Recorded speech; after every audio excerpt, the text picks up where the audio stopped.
Every year, a group of foods gather on the Seder table to commemorate the freedom of the Jewish people from slavery.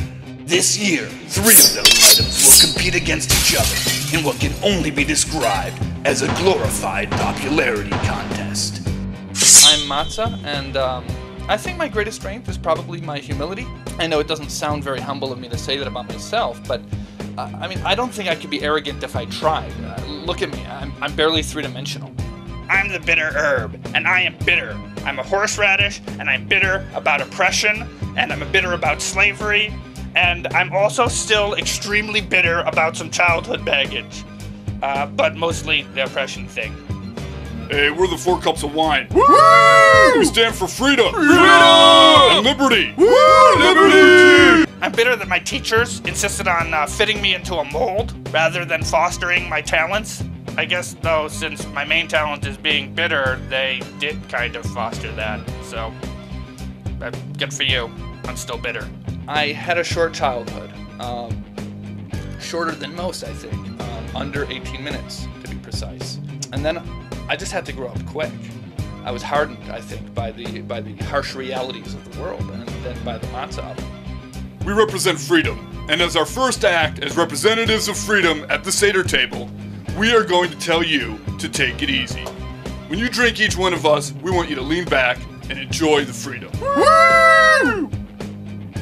Just to clarify, you're supposed to lean to the left, not straight back.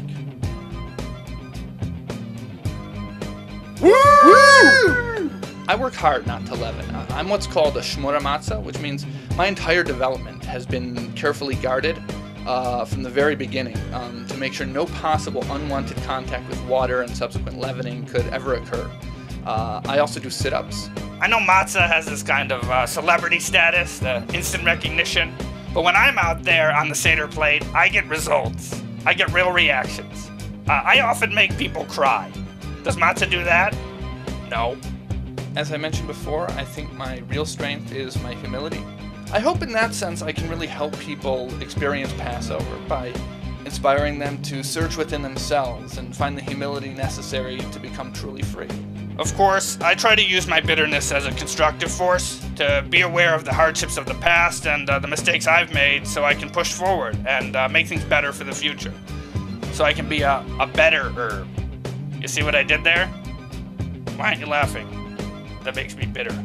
I think I help people internalize the Passover experience. Also, on a more literal level, I actually get internalized by being eaten. We've been training for this all year.